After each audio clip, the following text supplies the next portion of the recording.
What's up, Concealed Coalition family? We are here again today with Mr. Austin Davis. Austin, I've got a question that I know you're gonna have a great answer for. You're an expert at this question. You're an expert in a lot of things, but I really think you're an expert at this. You ready? I'm gonna bring it. Give me some ideas for simulating stress while training. Oh, this is so in my wheelhouse. First off, I don't want you adding stress in your training too early because it's just going to leave training scars.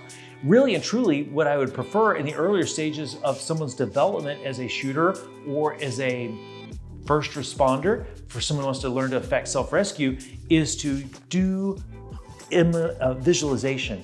Basically, find yourself a relaxing place, get your body as relaxed as calm, you're breathing under control, and imagine common scenarios that you could be in and how you perform. And then every time you feel the anxiety level coming up, push it back down and try to visualize being in common situations using good, solid training principles like read, recognize, react, time, distance, safer angles, fight, flight, freeze, and then run through those scenarios and practice keeping yourself calm. A lot of people will try to do stress in training and use physical stress, jumping jacks, burpees, running around the block before they shoot.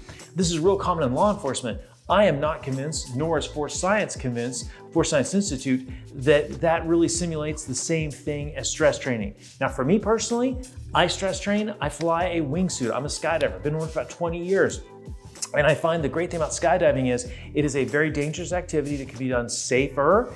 And in doing so, I can read where my quadrant of attention is going, whether I'm internally narrow focused or externally wide focused, and also what my arousal state is and how to bring it back down and recognize that I am. But for most people who don't want to learn to skydive and fly a wingsuit, what do you think I would say for the best way to train in a stressful environment would be? Well, for me, can I tell you the thing I enjoy most about skydiving is watching you do it. To your point about actually trying to create stress by, say, working out or running and things like that, I would more look at that as being exhausted in training rather than actually getting yourself in a very stressful situation. So I know what your favorite method is, and that's VTA, Virtual Tactical Academy.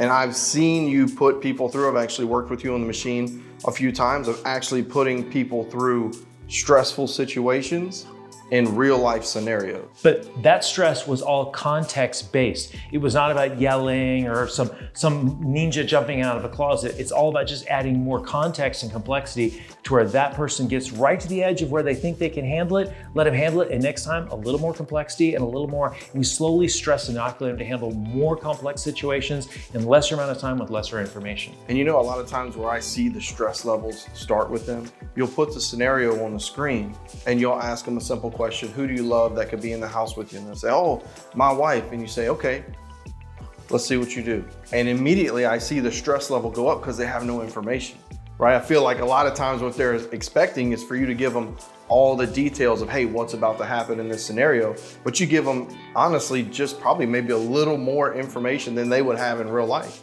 And what's interesting is how many people, when they think about adding stress in context, think about adding stress to shooting.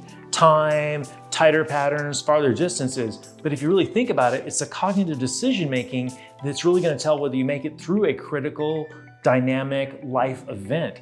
And we want to put that into the proper place in the training protocol so we don't put it in too early and we don't skip it later on in the career. It needs to be put in the right place at the right time for the right reasons in that. And the right reason for us to be a guardian always And a warrior when needed.